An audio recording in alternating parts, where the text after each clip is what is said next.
चॅनलला सबस्क्राईब करा। आमदार म्हणून खरं तर आमदार नसून सुद्धा कोण आमदारासारखी कामं करतंय ही सगळी माळशिरस तालुक्यातली नागपूरची जनता देखील पाहते। मी कधीच दुसऱ्याला अंडर एस्टिमेट करत नाही। समोर निश्चितच मोठी शक्ती आहे। खरं तर त्या शक्तीच्या विरोधात आम्ही सगळेजण लढतोय। निश्चितच आम्ही या प्रस्थापितांच्या शक्तीला याच्यातून हादरवून सोडणार आहोत, धक्के देणार आहोत। लोकांच्या मनामध्ये जो आवाज आहे, जो दबलेला आहे, त्याच आवाजाचं प्रतिनिधित्व भारतीय जनता पार्टी रामभाऊ सातपुतेंच्या रूपाने करण्याचा प्रयत्न करते। दहशत म्हणजे काही आपल्याला दहशत हा वेगळा प्रकार नाही, पण ते दहशत म्हणजे एक प्रकारच्या भीतीमुळे काही लोक बरीचशी मंडळी बोलत नाहीत। तर आजही आपल्याला आत्ताच्या घडीला सुमारे 4-5 दिवस झाले पाणी पुरवठा झालेला नाही। मोदी सरकारनं शुद्ध पेयजल पुरवठा जे धोरण पूर्ण देशभरात राबवलेलं आहे, त्याच्या अंतर्गत पूर्ण घरामध्ये स्वच्छ पाणी पुरवठा करणं हे आमचं प्राथमिक लक्ष आणि उद्दिष्ट असणार आहे। पर्यावरणाची समस्या हाताळताना आपली निरानदी जी अकलूजचं वैभव आहे ती जपली पाहिजे। माझ्या प्रभागाची जर ओळख सांगायची झालं तर प्रभागातून जाणारा जो ओढा आहे त्या ओढ्याकडे जर बघितलं तर म्हणजे आपण बघू वाटणार ना अशी परिस्थिती, इतकी कमालीची दुर्गंधी येते। आज पाण्याची समस्या बघितलं आपण, गटारीतून नळ आहे का नळात गटार आहे हेच कळत नाही। आम्हीच नाही सबका साथ हे सगळ्यांना सोबत घेऊन भारतीय जनता पार्टी अकलूजच्या विकासाचं विजन घेऊन ह्या निवडणुकीमध्ये उतरलेली आहे। नमस्कार, स्वराज्य हेरमध्ये आपल्या सर्वांचं सहर्ष स्वागत आहे। सचिनजी, सर्वप्रथम तुमचं या ठिकाणी हार्दिक अभिनंदन करतो, कारण की आपल्याला भारतीय जनता पार्टीकडून जी काही उमेदवारी या ठिकाणी जाहीर झाली आहे अकलूज नगर परिषदेसाठी, त्याबद्दल आपलं या ठिकाणी सर्वप्रथम अभिनंदन करतो। संपूर्ण महाराष्ट्राचं लक्ष या अकलूजच्या नगर परिषदेकडे लागून राहिलेलं आहे। आज भाजपनं सुद्धा पूर्ण ताकद, पूर्ण कंबर कसलेले या ठिकाणी अकलूज नगर परिषद आपल्या ताब्यात घेण्यासाठी काय वाटतं? भारतीय जनता पार्टी पहिल्यांदाच इतक्या पूर्ण ताकदीनिशी नगर परिषदेच्या निवडणुकीला उतरलेली आहे। हे खरं तर यशच म्हणू आपण याला, की पहिल्यांदाच आम्ही 26+1 पूर्णच्या पूर्ण पॅनल अकलूजमध्ये लावलेला आहे। एका बाजूला एक प्रस्थापित शक्ती आहेत, तर दुसऱ्या बाजूला तुलनेनं कमी अनुभवाचे असणारे सगळे हे राजकारणातली तरुण मंडळी आहेत। परंतु देवेंद्रजींचं नेतृत्व असेल, जयाभाऊंचं नेतृत्व असेल आणि रामभाऊंचं नेतृत्व असेल, या सगळ्यांच्या नेतृत्वामध्ये आणि मार्गदर्शनानुसार अकलूजमध्ये नगर परिषदेच्या निवडणुकीसाठी आम्ही सगळी मंडळी सामोरं जात आहोत।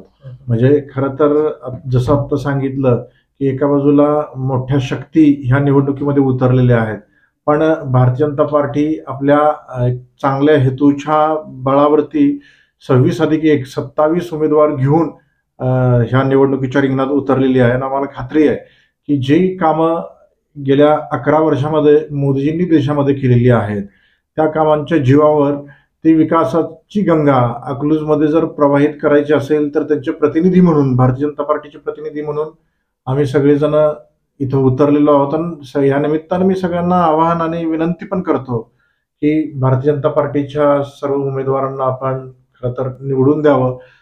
त्याचं कारण एक जे विकासाचं व्हिजन घेऊन भारतीय जनता पार्टी आता इथं उतरलेली आहे ते जर आपल्याला प्रत्यक्षात उतरवायचं असेल तर भारतीय जनता पार्टीच्या उमेदवारांना या निवडणुकीमध्ये सगळ्यांनी निवडून दिलं पाहिजे। एका बाजूला निश्चितच वर्षानुवर्ष राजकारणात असलेली किंवा विकास केल्याचा दावा करणारी मंडळी एका बाजूला आहेत आणि दुसऱ्या बाजूला आम्ही नवीन मंडळी आहोत। पण विकास किंवा विकासाचं व्हिजन किंवा विकास हा कुणाला वारसा हक्कानं मिळत नसतो। पर्यावरणाची समस्या हाताळताना आपली निरानदी जी अकलूजचं वैभव आहे ती जपली पाहिजे। तो खरं तर प्रत्येकामध्ये ते विकासाचं हे असू शकतं, हे रामभाऊंनी सिद्ध केलेलं आहे। कारण गेल्या 5 वर्षामध्ये भला मोठा निधी माळशिरस तालुक्यामध्ये आला, जो त्याच्यामुळं माळशिरस तालुक्यामध्ये अनेक विकास कामं पण होऊ शकलेली आहेत। आपण स्वतः एक रासव संघाचं एक वर्ग शिक्षित कार्यकर्ते राहिलेला आहात। प्रदीर्घ काळ आपण संघाचं प्रचारक म्हणून सुद्धा काम केलेलं आहे आणि आता सध्या आपण प्रदीर्घ काळाच्या अनुभवानं भाजपच्या सोलापूर जिल्ह्याच्या सरचिटणीसपदी सुद्धा विराजमान आहात। आणि आता तसं पाहायला गेलं की आता तर आपण प्रभाग 2B मधनं उमेदवारी देखील या ठिकाणी मिळवलेली आहे। काय वाटतं, काय आव्हानं असणार आहे तुमच्या समोर? तेच आता सुरुवातीलाच सांगितलं की राजकारणाचा भला मोठा अनुभव असणारी प्रस्थापित मंडळी एका बाजूला आहेत, तर त्यांच्या तुलनेत राजकारणात आम्ही नवीन मंडळी सगळे इथं उतरलेलो आहोत. आव्हानं तशी आहेत, पण निश्चितच ज्या भारतीय जनता पार्टीच्या संस्कारामध्ये आम्ही सगळे वाढलेलो आहोत, त्या भारतीय जनता पार्टीच्या संस्कारांमध्ये आणि त्या शिस्तीमध्ये जे आम्ही शिकलेलो आहोत, त्याच्या जीवावरती एक योग्य पद्धतीनं नियोजन करून हे आम्ही आव्हान सहजपणानं पार पाडणार आहोत. त्याच्यामुळं एक चांगलं जोशपूर्ण असं वातावरण पण निर्माण झालेलं आहे आणि ते आव्हान म्हणून आम्ही स्वीकारलेलं सुद्धा आहे. त्याच्यामुळे हे आव्हान आम्ही सहजपणानं पार पाडू असंच मला वाटतंय. निश्चितपणे आपण बघू शकता की अकलूज नगर परिषदेची ही निवडणूक प्रथम निवडणूक आहे आणि या ठिकाणी अकलूज शहरामध्ये सर्वच विभागामध्ये असे अनेक नवीन कार्यकर्ते आहेत, जुने कार्यकर्ते सुद्धा आहेत, जाणकार सगळ्या वॉर्डमधून स्वतः इच्छुक होते आणि त्या इच्छुक उमेदवारांपैकी आपण सुद्धा या ठिकाणी भारतीय जनता पार्टीची वार्ड क्रमांक 2 मधून उमेदवारी मिळाली. काय वाटतं, ज्या उमेदवारांना उमेदवारी मिळू शकली नाही अशांची नाराजी पक्ष कशा प्रकारे दूर करणार आहे? मुळात विषय कसा आहे की भारतीय जनता पार्टी कुणाला उमेदवारी देताना काही प्रकारचे सर्वे राबवत असते. त्या सर्वेमधून काही नावं सॉर्ट आउट केली जातात, काही नावं म्हणजे निवडली जातात आणि त्याच्यामध्ये भारतीय जनता पार्टीच्या या वरिष्ठ मंडळींमध्ये चर्चा होते आणि त्याच्यानंतर हा निर्णय त्या उमेदवाराच्या संदर्भातचा निर्णय केला जातो. त्याच्यामुळं माझ्या माहितीप्रमाणे अशी कुठली नाराजी आमच्या प्रभागांमध्ये नाही. जरी असली तरी आम्ही ती त्या पद्धतीनं ते मॅनेज केलेली आहे. म्हणजे नाराजी त्या त्या ठिकाणी आम्ही थांबवायला यशस्वी पण ठरलेलो आहोत. त्याच्यामुळे मला नाही वाटत की याचा मोठा फटका भारतीय जनता पार्टीच्या उमेदवारांना कुठं बसेल. उमेदवार म्हणून सर्व जनसामान्यांसमोर आपण एक जाणकार व्यक्ती आहात. गावामध्ये कुठल्या गोष्टींची कमतरता आहे, कुठली कामे झालेली नाहीत किंवा अकलूजकरांना कोणत्या अडचणींना सामोरं जावं लागत आहे, अशा कोणत्या अडचणी आहेत की आता अकलूजकर सध्या फेस करत आहेत आणि त्या सुधारण्याची गरज आहे? निश्चितच अकलूजच्या याच्यामध्ये जरी अकलूजची ग्रामपंचायत ही आशिया खंडातली सर्वात मोठी ग्रामपंचायत म्हणून नावाजली गेलेली असली तरी सुद्धा इथं अनेक समस्या आहेत ज्या खरं तर सगळ्यांना माहीत देखील आहेत. सगळ्यात महत्त्वाचं म्हणजे आत्ताच्या घडीची जर आपण परिस्थिती जर बघितली तर आजही अकलूजला आत्ताच्या घडीला सुमारे 4-5 दिवस झाले पाणी पुरवठा झालेला नाहीये आणि एरवी निदान आमच्या प्रभागापुरतं जर बोलायचं झालं तर प्रभागामध्ये सुद्धा पाण्याची एक मोठी समस्या खरं तर आहे. म्हणजे एका बाजूला पाणी बिलकुलच येत नाही तर दुसऱ्या बाजूला जे पाणी येत आहे ते वरून टाकलेली जी लोखंडी पाईपलाईन आहे ते मोठ्या प्रेशरनं पाणी येत आहे. जरा जरी ते थोडंसं ओपन राहिलं, काही झालं की ते पाणी रस्त्यावरती वाहून जात आहे. म्हणजे एका बाजूला पाणी वाहून जातं तर दुसऱ्या बाजूला पाणी येतच नाही. असं निदान ह्या प्रभाग 2चं वातावरण आणि त्याच अनुषंगानं अकलूज नगरापुरतं शहरापुरतं जर बोलायचं झालं तर थोडीफार अशीच परिस्थिती इतर वॉर्डांमध्ये सुद्धा आहे. आणि गेल्या काही वर्षामध्ये अकलूजची लोकसंख्या जी प्रचंड वाढलेली आहे त्याच्यामुळे सुद्धा हा काही ना काही त्या प्रचंड वाढलेल्या लोकसंख्येचा फटका ह्या पाणी पुरवठ्याच्या योजनेला बसतोय. त्याच्यामुळं भारतीय जनता पार्टी म्हणून आम्ही जेव्हा नगर परिषदेच्या सत्तेमध्ये येऊ त्यावेळेस आम्ही सगळ्यात पहिल्यांदा आमचं लक्ष असणार आहे की याची कॅपॅसिटी, स्टोरेज टँक जो आहे अकलूज शहराला पाणी पुरवठा करणारा, त्या स्टोरेज टँकची कॅपॅसिटी वाढवणं, जेणेकरून हा जो मधला 2-2, 3-3, 4-4 दिवसाचा जो ब्रेक आहे, गॅप आहे, तो गॅप कसा कमीत कमी करता येईल पूर्ण शहरासाठी, त्याच्यावरती आम्ही काम करणार आहोत.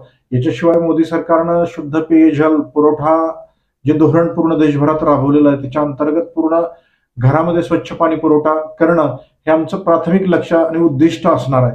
आणि स्मार्ट सिटी अंतर्गत मोदी सरकारने या संदर्भात जी काही धोरणं घालून दिलेली आहेत, मार्गदर्शक तत्व सांगितलेली आहेत, त्याचा अभ्यास करून अकलूजच्या पुरतं तरी आम्ही पाणी पुरवठा योजना ही कशी नियमित करता येईल ते बघणार आहोत. दुसरा तितकाच महत्वाचा प्रश्न आहे की रस्त्यांच्या बाबतीत. तर रस्ते आजही अकलूजमध्ये बऱ्याच ठिकाणी रस्ते नाही आहेत. आतमध्ये वाड्या वस्त्यांमध्ये छोट्या छोट्या दलित वस्त्या वगैरे जे काय आहेत त्या ठिकाणी जायचं म्हटलं तरी वस्त्या नाहीत. म्हणजे पंचवटीसारखं माझ्या प्रभागातलं एक उदाहरण सांगता येईल. पाऊस जर पडला तर घरापर्यंत जाताच येत नाही. वाहनं असतील तर किमान एक 20-1 मीटर अंतरावरती ती वाहनं लांब लावावी लागतात, तिथून चालत जावं लागतं. ही परिस्थिती आज आमच्या अकलूज नगर परिषदेच्या क्षेत्रातली आहे. तर त्याच्यामुळे रस्ते बांधणं हा विषय करणं, त्यातही असं मी म्हणणार नाही की पूर्वी ग्रामपंचायतीच्या माध्यमातून पण अनेक कामं झालेली आहेत. ग्रामपंचायतीच्या काळात जो एक विकास आराखडा प्रसिद्ध झालेला होता किंवा टाउन प्लॅनिंग जे झालेलं होतं त्याच्यातले जे काही प्रस्तावित रस्ते दाखवलेले होते त्याच्यावरती सुद्धा विचार करून आम्ही ह्या रस्त्यांचं जाळं ठिकठिकाणी तयार करण्याचा प्रयत्न करणार आहोत. कारण रस्ते कनेक्टिव्हिटी असल्याशिवाय कुठलाही विकास होऊ शकत नसतो. त्याच्यामुळे रस्त्यांचं जाळं विणणं हे तितकंच पाणी पुरवठ्यानंतरचं आमचं हे उद्दिष्ट असणार आहे किंवा लक्ष असणार आहे. आणि त्याच्यानंतर समस्या म्हणून सांगतो तर बऱ्याच येतील. मी ज्या प्रभागाचं प्रतिनिधित्व करण्यासाठी आता निवडणुकीच्या मैदानात उतरलेलो आहे त्या आमच्या प्रभागामध्ये नीरा नदीला लागून असलेला आमचा प्रभाग आहे, ज्याच्यामध्ये आपण सगळे बघू शकता की त्या नीरा नदीच्या तिथं कचऱ्याचा मोठा एक डेपो बनवलेला आहे, डम्पिंग ग्राउंड तिथं केलेला आहे. त्याचा दुष्परिणाम असा झालेला आहे की नीरा नदी कमालीची प्रदूषित झालेली आहे. आणि हे निश्चितच सगळ्यांसाठीच घातक आहे, पर्यावरण म्हणून घातक आहे आणि दुर्गंधी त्याच्यामुळे जी ते परिसरात त्या ठिकाणी अकलाई कॉर्नर आणि त्या ठिकाणी जी निर्माण झालेली आहे त्याच्या संदर्भात काही ना काही केलं पाहिजे. एकतर पर्यावरणाची समस्या हाताळताना आपली नीरा नदी जी अकलूजचं वैभव आहे ती जपली पाहिजे. त्यासाठी तिथं काय म्हणजे बंदिस्तीकरण करणं, कंपाऊंड बांधणं किंवा डम्पिंग ग्राउंडच्या अनुषंगाने ते इतर ठिकाणी कुठं हलवता येईल का त्याच्यावरती विचार करणं, ह्या मुद्द्यावरती मी काम करतो. माझ्या प्रभागाची जर ओळख सांगायची झालं तर प्रभागातून जाणारा जो ओढा आहे त्या ओढ्याकडे जर बघितलं तर म्हणजे आपण बघू वाटणार ना अशी परिस्थिती, इतकी कमालीची दुर्गंधी आहे. त्याच्यामुळे त्या आसपास जर राहणारे जे लोक आहेत, खरं तर ही ओढा म्हणजे प्रभाग 2ची म्हणजे प्रभाग 2ला छेदणारा हा ओढा आहे. ओढ्याच्या दोन्ही बाजूला प्रभाग 2 बसलेला आहे. त्याच्यामुळे ह्या ओढ्याच्या बाबतीत त्याचं बंदिस्तीकरण करणं असेल किंवा त्याला कंपाऊंड बांधणं असेल असं काही करण्याचं आमच्या डोक्यामध्ये आहे. याच्याशिवाय ह्या ओढ्यातून वाहत जाणारे जे घाण पाणी आहे त्या घाण पाण्याच्या शुद्धीकरणासाठी अलीकडच ज्या ठिकाणी ते नदीमध्ये मिसळतं त्याच्या अलीकडच काही शुद्धीकरण करता येईल का असाही एक आमच्या जाहीरनाम्यातला एक विषय असणार आहे. आणि याच्याशिवाय सगळ्यात महत्वाचं म्हणजे याच्यातून उद्भवणाऱ्या ज्या समस्या आहेत आरोग्याच्या, त्या आरोग्याच्या समस्या कशा मिनिमाइज करता येतील, त्यांना कसं मर्यादित ठेवता येईल त्याच्यावरती आमचा फोकस राहणार आहे. म्हणजे एकंदरीत आता मी जे काही विषय सांगितले ज्याच्यामध्ये मुख्य म्हणजे पाण्याची समस्या, आज पाण्याची समस्या बघितलं आपण, गटारीतून नळ आहे का नळात गटर आहे हेच कळत नाही. आणि ते पाणी अक्षरशः म्हणजे पिण्यासाठी अकलूजमध्ये फिरवलं जातं. सोशल मीडिया मध्ये या संदर्भात तुम्ही बघितलं सुद्धा असेल तर त्याच्यावरती मी आणखी काही वेगळं बोलायची अशी काही बिलकुल गरज नाही. तोच विषय आरोग्याच्या अनुषंगाने ओढ्यांच्या बाबतीतचा आहे. त्याच्यातून होणारे डास हे जर बघायचं असेल तर हे दुरुस्त करायचं असेल तर ह्याच्यावरती आम्ही भारतीय जनता पार्टी म्हणून याच्यामध्ये आम्ही उतरलेलो आहोत. निश्चितच एका बाजूला राजकारणातला मोठा अनुभव असणारी मंडळी आहेत, पण याचा अर्थ विकास हा कुणाचा ठेका नाहीये, विकास हा कुणाचा मागता पण नाहीये, विकास हा कुणाचा वारसा पण नाही, तो आम्हा सगळ्या भारतीयांचा वारसा आहे. आपण सगळेजण याच्यामध्ये भारतीय जनता पार्टी म्हणून आम्ही काम सगळ्यांना इन्व्हॉल्व्ह करून हे काम येणाऱ्या काळामध्ये करणार आहोत. मला एक म्हणायचंय की आता आपण या निवडणुकीला सामोरे जात असताना आपण रासप संघामध्ये केलेलं जे काम आहे किंवा आपला अकलूज शहरामध्ये असलेला प्रचंड दांडगा असा जनसंपर्क, काय वाटतं यांचा फायदा तुम्हाला होईल? हा निश्चितच होईल. संघाच्या माध्यमातून मी जे काही सामाजिक काम पूर्वी केलेलं आहे त्याच्यातून समाजाच्या विविध स्तरातल्या लोकांपर्यंत पोहोचता आलं. सर्वस्पर्शी संपर्क या निमित्तानं झाला. त्याच्यामुळे अनेक मित्रमंडळी या निमित्तानं जोडली गेलेली आहेत. आणि ही जी संपत्ती आहे, ही लोकसंग्रह नावाची ही जी संपत्ती आहे ही निश्चितच उपयोगाला येत असते. त्याच्यामुळं एका बाजूला तो अनुभव आहे, त्या अनुभवाच्या जीवावरच आता मी वैयक्तिक तर याच्यामध्ये उतरलेलो आहे. या अकलूज नगर परिषदेमध्ये जे की एक चुरशीची निवडणूक या ठिकाणी लागलेली आहे आणि याच्यामध्ये आपण बघू शकता सोलापूर जिल्ह्याचे पालकमंत्री जयकुमार गोरे साहेब असतील, माळशिरस तालुक्याचे माजी आमदार राम सातपुते असतील, माजी खासदार रणजितसिंह नाईक निंबाळकर असतील, या सर्वांनीच अकलूज शहरामध्ये एक प्रस्थापित सत्तेविरुद्ध एक मोठी वज्रमुठ या ठिकाणी बांधलेली दिसून येत आहे. काय वाटतं, हिंद वज्रमुठ प्रस्थापित सत्तेविरुद्ध विजय मिळवू शकेल किंवा प्रस्थापित सत्तेविरुद्ध परिवर्तन घडवून आणू शकेल? आज अकलूज आणि माळशिरस तालुक्यातही तुम्ही बघितलं तर ह्या जे तुम्ही आता जे म्हटलं प्रस्थापित ताकदीला, शक्तीला प्रचंड मोठा हादरा गेल्या विधानसभेच्या माध्यमातून आपण दिलेला आहे. म्हणजे एका बाजूला आज म्हणजे भलेही भारतीय जनता पार्टीची सत्ता या माळशिरस तालुक्यामध्ये जरी नसली तरी आमदार म्हणून खरं तर आमदार नसून सुद्धा कोण आमदारासारखी कामं करतंय ही सगळी माळशिरस तालुक्यातली आणि अकलूजची जनता देखील पाहते. आणि मुळात योग्य पद्धतीनं जे नियोजन आता सध्या चाललेलं आहे त्याच्यामुळं हे निश्चितच आम्ही ह्या प्रस्थापितांच्या शक्तीला याच्यातून हादरवून सोडणार आहोत, धक्के देणार आहोत. आम्ही मोठ्या प्रमाणामध्ये अकलूजच्या नगर परिषदेमध्ये आम्ही आमच्या नगरसेवक निवडून आणण्याचा प्रयत्न करणार आहोत, जेणेकरून आमची सत्ता याच्या नगर परिषदेच्या याच्यामध्ये कशी आणता येईल असा आमचा प्रयत्न राहणार आहे. सचिनजी, आपण बघताय की आपल्या पक्षाचा अजेंडा अकलूज नगर परिषदेसाठी जो आहे दहशतमुक्त अकलूज, नक्की अकलूजमध्ये अशी कुठली दहशत आहे किंवा अशी कुठली दडपशाही आहे की ज्यामुळे भारतीय जनता पार्टीला दहशतमुक्त अकलूज असा अजेंडा घेऊन या निवडणुकीसाठी सामोरं जावं लागत आहे? खरं तर भारतीय जनता पार्टीचा प्रतिनिधी म्हणून मी याच्यावरती बोलणं हे कितपत उचित आहे, कारण जे जनतेच्या मनामध्ये आहे तोच मुद्दा उचलून भारतीय जनता पार्टी आता उतरलेली आहे. त्याच्यामुळे बेस्ट वे याच्यावरचा असा राहील की तुम्ही लोकांमधून हा प्रश्न काढला पाहिजे, म्हणजे दहशत म्हणजे कसली दहशत आहे याच्यावरती लोकांना बोलतं केलं पाहिजे. खरी उत्तरं त्यांच्याकडूनच मिळतील. निश्चितपणे आज जनसामान्यांमध्ये जरी विचारलं गेलं तर त्यांच्याकडून उत्तरे मिळत आहेत, परंतु आपण एक मोठ्या पक्षाचे भारतीय जनता पार्टीचे सोलापूर जिल्ह्याच्या सरचिटणीस पदावरती विराजमान आहात. तुम्ही उमेदवार नंतर, परंतु एक पक्षाचे पदाधिकारी आधी आहात, त्यामुळं तुमच्याकडून याचं उत्तर अपेक्षित आहे. तेच सांगितलं मी आता की दहशत म्हणजे आतापर्यंतचा तुम्ही सगळी इथला सगळा कारभार, प्रशासकीय कारभार बघा, नगर परिषदेचा असेल किंवा इतर सगळे हे असेल, जर आपण त्या ह्याच्यात बघितलं तर अनेक प्रकारचं दडपण किंवा बंधनं सगळी असायची. ती दडपणं बंधनं ही भारतीय जनता पार्टीच्या जर सत्ता आली तर ती निश्चितच नसणार आहेत.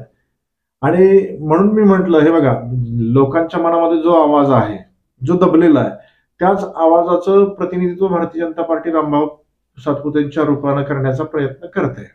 आज आपण बघू शकता की भारत देशामध्ये पंतप्रधान नरेंद्र मोदी यांची प्रचंड क्रेज आहे. तसेच माळशिरस तालुक्यामध्ये सुद्धा भारतीय जनता पार्टीची वाढती क्रेज. नवे नवे तर आपण बघू शकता की मागील काही काळामध्ये मोठमोठे नेते मंडळी असतील, पुढारी लोक असतील, तर कार्यकर्ते सुद्धा असतील की यांचं फार मोठं इन्कमिंग भाजपमध्ये होत आहे. हे कशामुळे नक्की, याचं काय कारण असू शकतं? याचं कारण तर तुम्हीच सांगितलं पाहिजे. भारतीय जनता पार्टीबद्दलचं जे अट्रॅक्शन आज निर्माण झालेलं आहे त्याला अनेक कारण आहेत. का तर खऱ्या अर्थानं विकास जो आहे, विकास गेल्या 70 वर्षाचा भारताचा इतिहास जर बघितला तर असा इतिहास देशानं कधी बघितलेला नव्हता. म्हणजे याच्यावरती अधिक आता अकलूज नगर परिषदेच्या निवडणुकीमध्ये मी बोलणं हे उचित नाहीये. एका बाजूला 70 वर्षाची ह्या सगळ्या काँग्रेसी लोकांची कारकीर्द राहिलेली आहे आणि त्याच्या दुसऱ्या बाजूला नरेंद्र मोदींचं 11 वर्षाचं सरकार राहिलेलं आहे. या 11 वर्षाच्या कारकिर्दीमध्ये जी काय अभूतपूर्व अशी कामं झालेली आहेत हे मी ह्या चॅनलच्या मुलाखतीमध्ये सांगावं एवढा मोठा तो छोटा विषय पण नाही. त्याच्यामुळे ह्या सगळी जी काय भली मोठी कामं झालेली जी आहेत, जी एखाद्या म्हणजे जळूसारखी भारताच्या राष्ट्र शरीराला म्हणजे चिटकलेली होती, भारताचं शोषण करत होती, असे भले मोठे किचकट प्रश्न मोदीजींनी ज्या पद्धतीनं हाताळले आणि ते लिलया सोडवले, त्याच्यामुळे एक तरुणांमध्ये भारतीय जनता पार्टीची क्रेज आहे आणि तरुणांना हा विश्वास आहे की काय नाही, जर या देशाचं बरं जर काय व्हायचं असेल तर ते भारतीय जनता पार्टीच्याच हातात तून बरं होणार आहे. म्हणजे तोच विषय धरून अकलूजमध्ये ही अशी नवनवीन विकासाची कामं आम्ही इथून पुढच्या काळामध्ये आधुनिक काळाशी सुसंगत अनुरूप अशी विकासाची संकल्पना घेऊन आम्ही उतरलेलो आहोत, ज्याच्यामध्ये निश्चितच अकलूज स्मार्ट सिटी हा विषय घेऊन आम्ही सगळे ह्याच्यामध्ये काम करणार आहोत.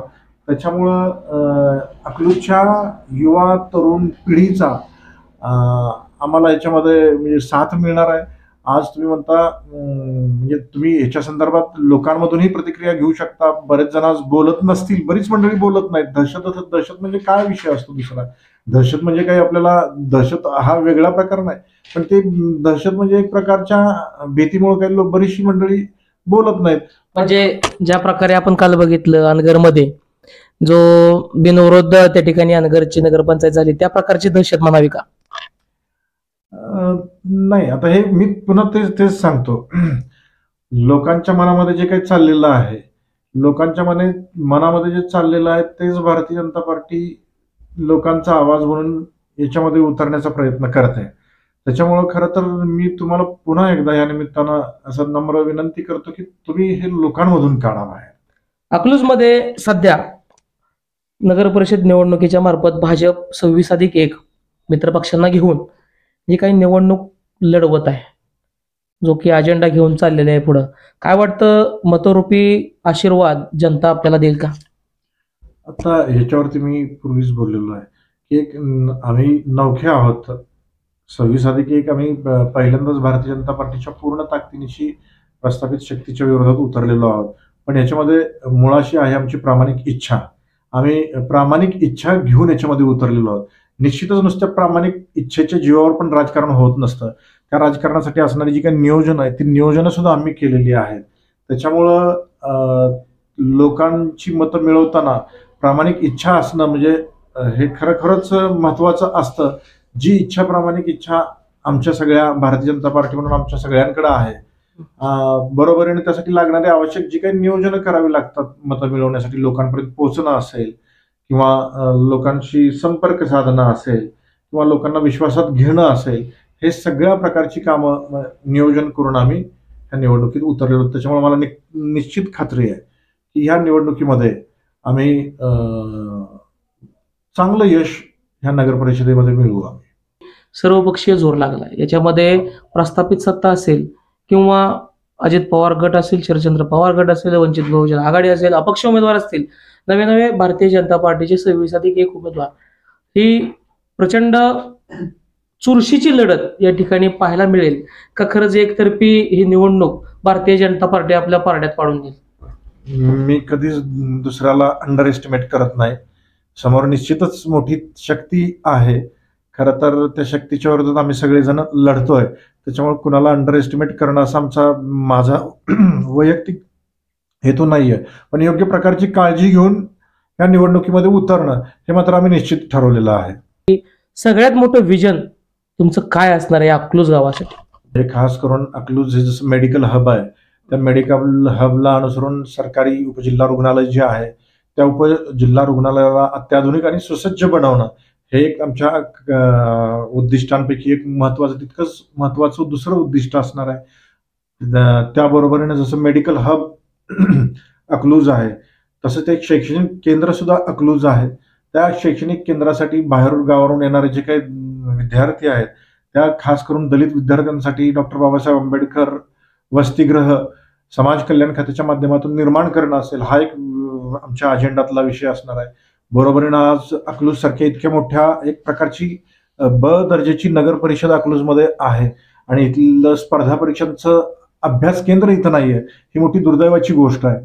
तर त्या सद्भाव वाचनालय आपल्या इथं आहे, तर त्या सद्भाव वाचनालयाला अत्याधुनिक करताना बरोबरीने तिथं स्पर्धा परीक्षांचा अभ्यास केंद्र सुरू करता येईल का नव्हे म्हणजे करायचं, असंही आमच्या जाहीरनाम्यातला हा विषय असणार आहे. त्याच्या अनुषंगानं जसं आता भारतीय जनता पार्टीच्या संदर्भात मी सांगितलं की मोदीजींनी वर्षानुवर्षाची जर्जर प्रश्न सोडवलेत, तसंच आम्ही सुद्धा अकलूजशी संबंधित जे काही जर्जर बनलेले प्रश्न आहेत, खास करून सासवडमाळी शुगर फॅक्टरीच्या संदर्भातचा जमिनींचा जो प्रश्न निर्माण झालेला आहे, म्हणजे अनेक प्लॉट धारकांनी जमिनी घेतलेल्या आहेत, त्याच्यावरती आता ते एन्क्वायरी सगळ्या सुरू झालेल्या आहेत. महसूल मंत्र्यांना बोलून जे प्लॉट धारक आहेत त्या प्लॉट धारकांना मी आपल्या माध्यमातून आश्वासित करू इच्छितो की मी आपण घेतलेले सगळी म्हणजे ह्या ज्या भूखंड आहेत त्या भूखंडावरती जी काय आता बांधकामं झालेली आहेत ते वरती शासनाशी बोलून हे भूखंड कसे नियमित करता येतील, ती बांधकामं कशी नियमित करता येतील या संदर्भात आमचा प्रयत्न असणार आहे. अकलूज गावठाणाची समस्या असणार आहेत अनेक, आपल्याला तो विषय भला मोठा तो विषय पेंडिंग आहे, आपल्याला माहित आहे. त्या गावठाणाच्या ह्याच्यामध्ये अक्षरशः म्हणजे अजून त्याचे 7-12 उतारे ऑनलाईन झालेले नाहीत किंवा निघत नाहीत. तर त्या अनुषंगानं आम्ही हे अकलूजशी संबंधित असलेले प्रयत्न आम्ही हे दुरुस्त करण्याचा प्रयत्न करणार आहेत.